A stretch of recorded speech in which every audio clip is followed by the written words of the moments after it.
the things that they thought were going to help did not help, and in many cases made things much worse. One would be the welfare state.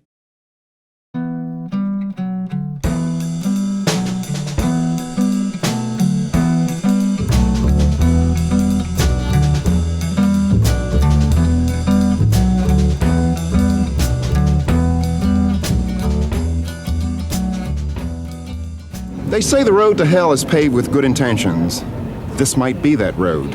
It's covered thick with good intentions. In the mid-1960s and throughout the 70s and early 80s, federal and state governments poured immense energy and well over $1 trillion into the task of relieving poverty and promoting equality. The result, a complete failure. For many blacks at the lower end of the economic spectrum, the future looks more hopeless today than it did 20 years ago.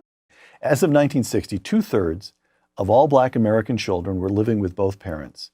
That declined over the years until only 1/3 were living with both parents in 1995.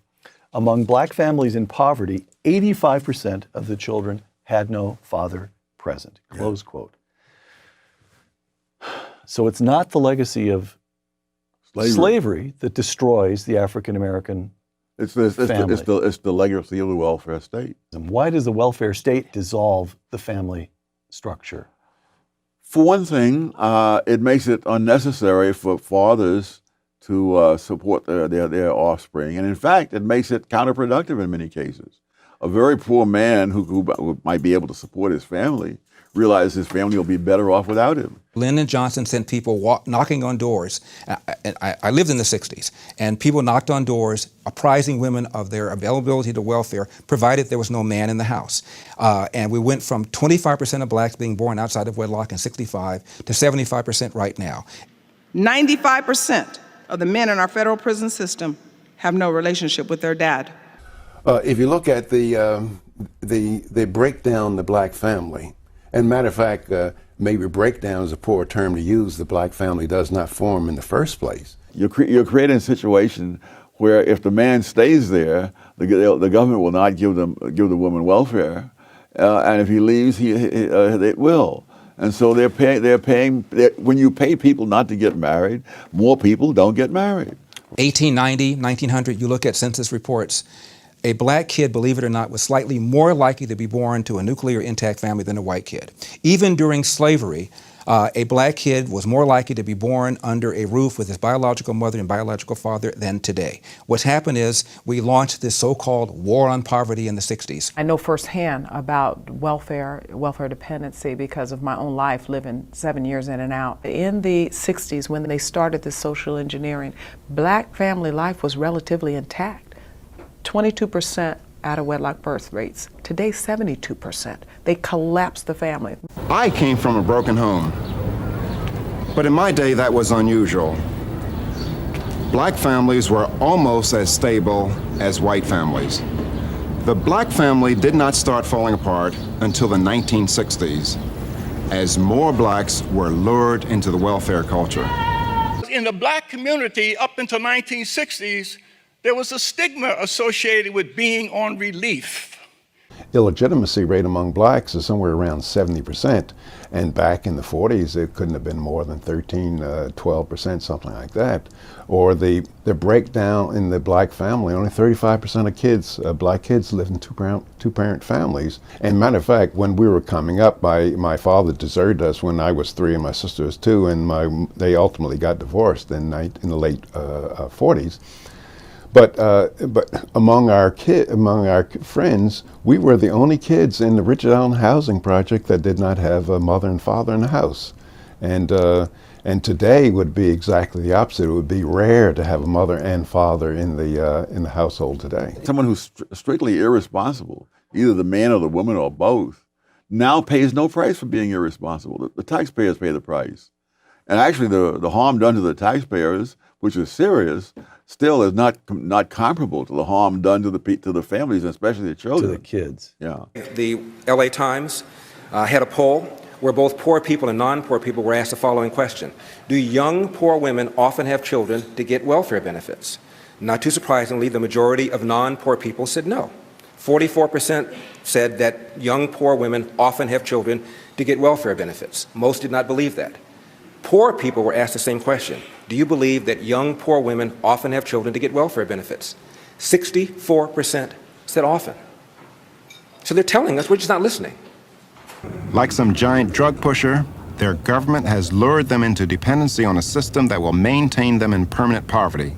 Back when I was coming up, that is, for a girl to have a baby out of wedlock, it was a disgrace. Today, women have babies out of wedlock and they have baby showers. It's no longer a disgrace.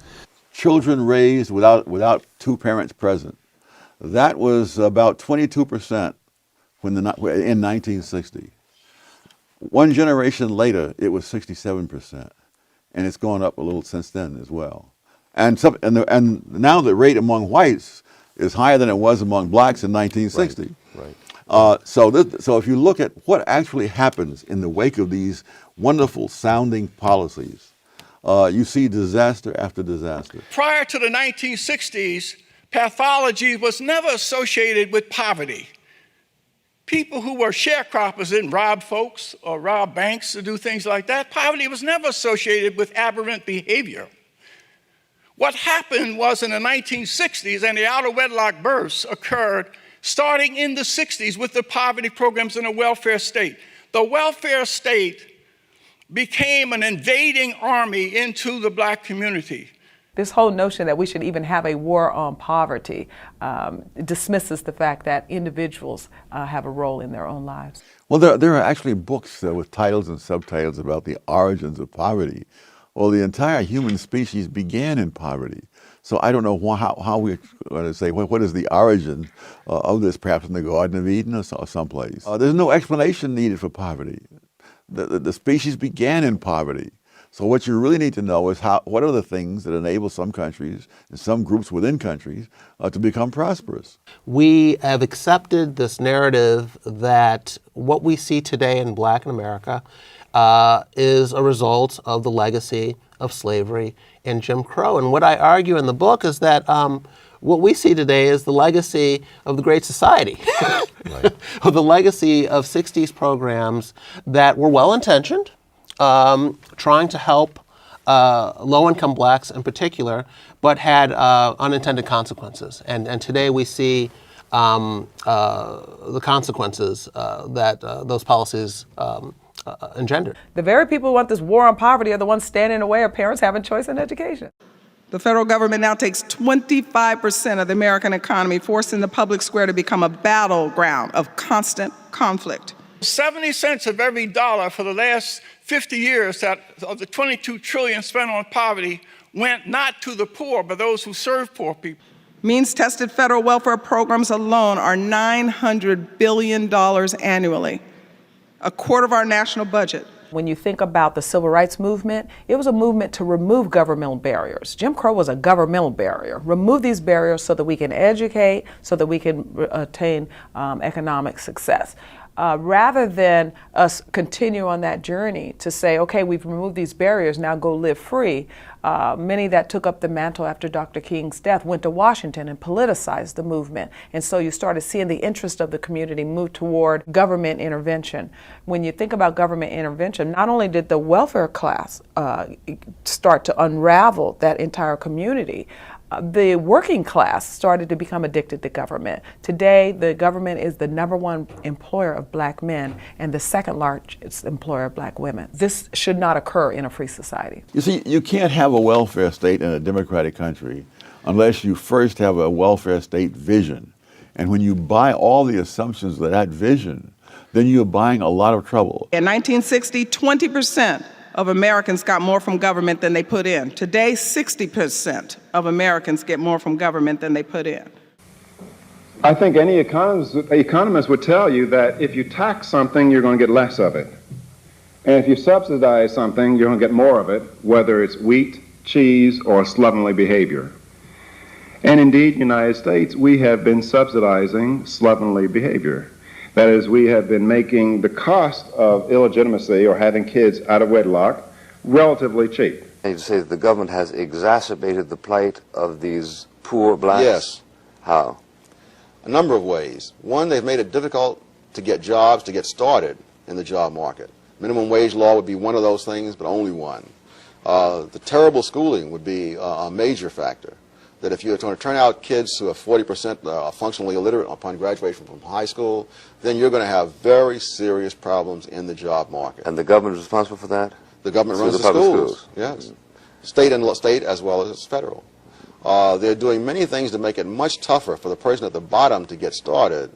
And they're also making it less necessary to get started by having various subsidy programs, food stamps, welfare, and so on, which reduce the difference between working and not working. So that the general tendency of what they're doing is to make it harder to rise. When you look at programs, you should ignore their intentions and ask, what is the effect? And I think that the effect of welfare has been devastating for black Americans. Do you have to do you have to unravel the Great Society programs in order to permit ordinary human flourishing to begin taking place again? Those programs that have in place perverse incentives, yes, you do need to get rid of them. You can't replace a father in the home with a check. It just doesn't work. The government's not very good at raising children, or being husbands. They're not very good at it. So yes, the right incentives do need to be in place. Two things. Number one, you've got to be able to identify who they are amongst us that absolutely cannot help themselves. They have no one, they have no resources. That's actually one reason we should not have the government in this business. They can't identify. This is only done on a very local and personal level. Number two, once we've identified them, how do we help? How do we really help those that cannot help themselves? Well, you empower their charities. Local charities need empowerment. How do you do that? Does the government redistribute $700 billion, or do you allow free people to freely give to the charity they most want to? When you think about it, I mean, centuries of slavery and generations of Jim Crow did not destroy the black family, but one generation of the welfare state did. What we've done, in my opinion, is we've economically incentivized women to marry the government, and we've allowed men to abandon their financial and moral responsibility. And now we have this. What we have in our country is poverty of the spirit. That is where people have become dependent on government programs, and they're not self-sufficient. That's the kind of poverty that we have today. Why is it that we still have this prevailing social vision that seems not only not to ask what are the results, are our fine intentions actually achieving the ends we wish for, but almost refuses to look at the massive evidence to the contrary? It was counterproductive. So what's going on? Partly what's going on among professional politicians is that it can be the end of a whole career to admit that you were wrong. Imagine you're president and you send men into battle in a war and they get wiped out and you say, you know, we really didn't have to fight that war. That is not something you're going to say. It's something you're not likely to say to yourself. There'll be 1,000 rationalizations, and the ability of the human mind to rationalize is just phenomenal.